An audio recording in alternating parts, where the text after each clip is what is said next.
जय जय श्री कृष्ण, जय जय श्री कृष्ण, जय जय श्री कृष्ण। बोलो आनंद एक बार, हरि बोल, हरि बोल, हरि बोल। ये आज हिंदी फिल्म है, उसको देख रहे हैं और उसमें लोगों की प्रतिक्रियाओं को भी देखा। तो उस फिल्म की कहानी में भारत और पाकिस्तान का जो बंटवारा हुआ है 1947 की घटना, उसी को लेकर के है। और उसमें कैसे लोगों में आपसी वैमनस्य, क्रोध, गुस्सा, अशांति होकर के मारपीट आदि की दुर्घटनाएं होती हैं, उसको लेकर जो प्रतिक्रियाएं लोगों में होता है। बाद में जब घटना घटित होता है तो दूसरा वातावरण होता है, और जब घटना पूरा हो जाता है तो फिर दूसरा हो जाता है।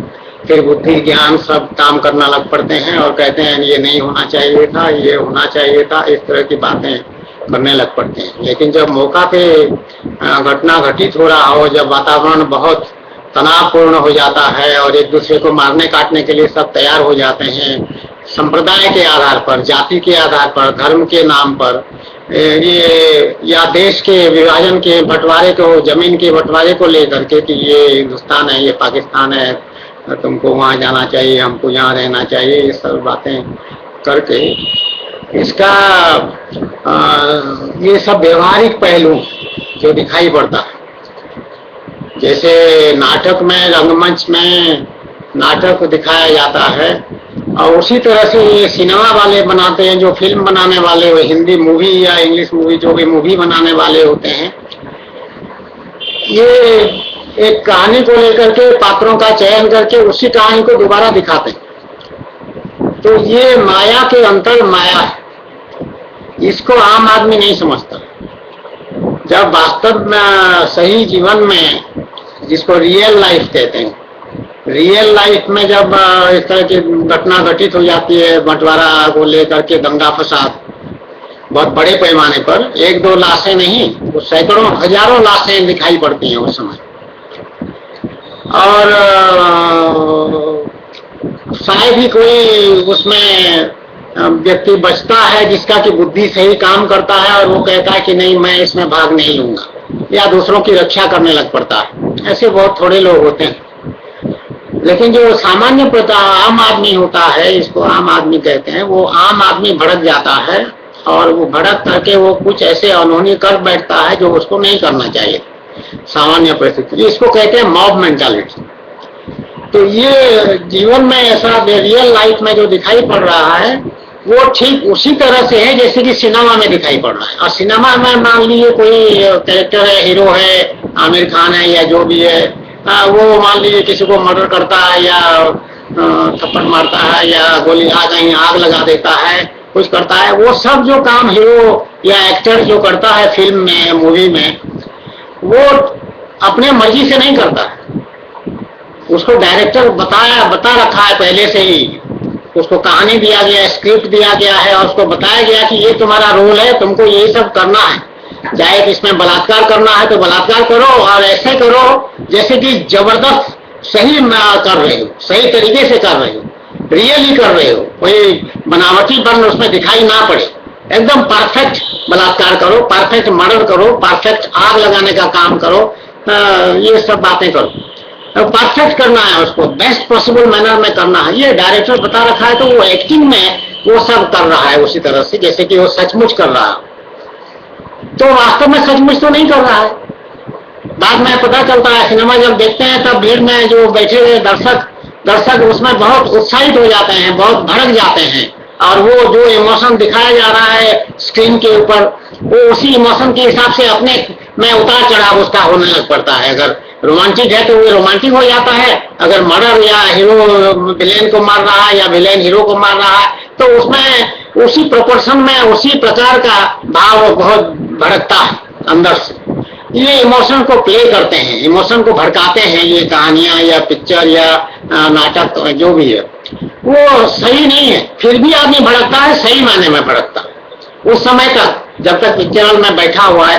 और कई कई पिक्चरों का तो असर ऐसा होता है कि वो घर ले भी जाता है और 3 दिन 4 दिन 10 दिन 12 दिन महीना 2 महीना साल भर वो उसके इमोशंस में वो डूबता उतरता रहता है। धीरे धीरे काम होते जाता है लेकिन डूबता उतरता रहता है। तो ये एक नकली दृश्य को देख करके मूवी में आकर के वो भड़क रहा है और सही मायने में भड़क रहा है, सही मायने में परेशान हो रहा है। और उसमें वो अपने दोस्तों को बताएगा, जिस जान पहचान में घर में लोगों को बताएगा, देखिए उसमें ऐसा हुआ, उसने ऐसा किया, उसने ऐसा किया पिक्चर में।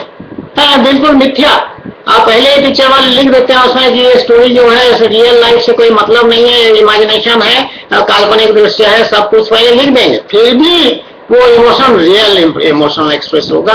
इसी को एक्सप्लॉइट करते हैं ये बॉलीवुड हॉलीवुड जो भी है, आदमी का एक कमजोरी को एक्सप्लॉइट करके उससे पैसा उसके जेब से निकाल लेते हैं तरह तरह की पिक्चरें दिखा करके। वो एक और दूसरा एस्पेक्ट है। लेकिन ये मैं ये बताना चाहती हूँ जैसे वो बनावटी है पिक्चर में जो दिखाते हैं सब बनावटी या झूठा, 100% झूठा, उसी तरह से ये जो दृश्य जो समाज में दिखाई पड़ता है ऐसे अवसर पर जब तनाव बढ़ता है, सांप्रदायिक दंगा हो जाता है या इस तरह की विशेष घटना हो जाता है, आदमी भड़कता है और मर्डर सब हत्या आदि अपराध सब कर डालते हैं। तो ये भी भगवान ये बता रहे हैं भगवत गीता में आदि में, हमारे धर्म ग्रंथों में, भागवत महापुराण आदि में, कि ये दृश्य जो है ये भी कोई वास्तव में सच्चा दृश्य नहीं है। ये भी सब क्या है, भगवान का लीला खेल है, भगवान का लीला है, ये प्ले एक्टिंग है। ये भगवान सब कर रहे हैं, करा रहे हैं, वही ऐसा वातावरण बना रहे हैं कि ऐसे होगा इस समय, इस तारीख को, इस समय इतने बजे और ऐसा ऐसा हो जाएगा और वो आदमी भिड़ जाएंगे एक दूसरे पर और उसमें फलाना फलाना आदमी मर जाएंगे। कौन मर जाएंगे वो पात्र पहले से भगवान तय कर रखे हैं। जैसे कि फिल्म में डायरेक्टर तय कर रखा है कि कौन आदमी कौन एक्टर मरेगा पिक्चर में, उसी तरह भगवान पहले से तय करके रखे हैं कि ये लोग आदमी, ये जो 8 आदमी इसमें मर जाएंगे, बाकी लोग नहीं मरेंगे, बाकी कोई चोट उट लगेगा, कोई अस्पताल जाएगा, कोई, ये सब भगवान डायरेक्टर हैं। जैसे कि पिक्चर का उसी तरह रियल लाइफ का डायरेक्टर भगवान है। ये जब तुम भगवत गीता में प्रवेश करोगे और कर्म योग, ज्ञान योग और भक्ति योग का जो 3 योग मार्ग भगवान बताए हैं भगवान की प्राप्ति के, तब तुमको ये सब बातें समझ में आ जाएगा। किस चीज से? तत्वज्ञान से। आध्यात्मिक साधना जब होता है तो तत्वज्ञान असल वस्तु है जो प्राप्त होता है उसको, वो ठीक भगवान की प्राप्ति के ठीक पहले तत्वज्ञान प्राप्त हो जाता है और उसके तुरंत बाद भगवान की प्राप्ति हो जाएगी। क्योंकि तत्वज्ञान हो जाने से जो अज्ञान है वो नष्ट हो जाता है। अज्ञान क्या है? अज्ञान ये है कि मैं शरीर, ये जो है ये मैं हूं, ये मैं नंदिता दास हूं, हीरा आमिर खां हूं या राहुल खन्ना हो या फलाना हो या ढिमाका हो, जो भी मैं एक्सपाइजर मैं हूं। ये पहला माया का भ्रम है और भूल है, ये अज्ञान है। तुम ये नहीं हो, ये मिला है तुमको, तुम्हारे जो कर्म तुम कर रखे हो पहले जन्मों में, उसका जो फल है उसी फल के रूप में ये मनुष्य शरीर और इसी आकृति का एक मिला है और एक परिवार भगवान तय कर दिए। तुम्हारे किस आधार पर? तुम्हारे कर्मों के फल के आधार पर। ये तुम अपने कर्मों का फल भोगने के लिए ये शरीर तुमको मिला है। कोई भी शरीर मिले, चाहे पशु पक्षी का हो, गाय बैल का जो भी हो, चाहे मनुष्य का शरीर हो, चाहे स्त्री के शरीर हो, चाहे पुरुष का शरीर हो, ये बाय एक्सीडेंट नहीं हो गया। ये सब डायरेक्टर जो हमारे हैं पिक्चर के, जो रियल लाइफ का पिक्चर जो डायरेक्टर हैं हमारे भगवान श्री कृष्ण चंद्र, वो सब तय करते हैं, एक एक का हिसाब करते रखते हैं और एक उसके कर्मों के आधार के ऊपर वो उसका फिर अगला जन्म तय करते हैं और वो जन्म में क्या क्या उसके साथ घटनाएं होंगी वो सब भी वो तय कर देते हैं। तो इसलिए इस भगवान इसलिए बार बार समझा रहे हैं कि तुम भगवत गीता पढ़ो और मेरे प्राप्ति का सब साधना पूरा कर दो। जब साधना पूरा कर दोगे तो मेरी प्राप्ति होगी, तो क्या कोई जादू हो जाएगा? मेरी प्राप्ति हो जाएगी तो जादू ये हो जाएगा कि तुमको तत्वज्ञान हो जाएगा, मतलब असल ज्ञान हो जाएगा। जो चीज जिसको तुम ज्ञान समझ रखे हो वो असल ज्ञान नहीं है, वो झूठा है, वो माया का भ्रम है। तो इसलिए इससे मुक्ति मिल जाएगी। तो तुमको समझ में आ जाएगा कि कोई घटना घटित क्यों हो जा रहा है, इसलिए तुमको कोई परेशानी नहीं होगी और तुम व्याकुल नहीं हो जाओगे और चिंता नहीं करोगे और परेशान नहीं हो जाओगे और शांत हो जाओगे। जय जय श्री कृष्ण, जय जय श्री कृष्ण, जय जय श्री कृष्ण।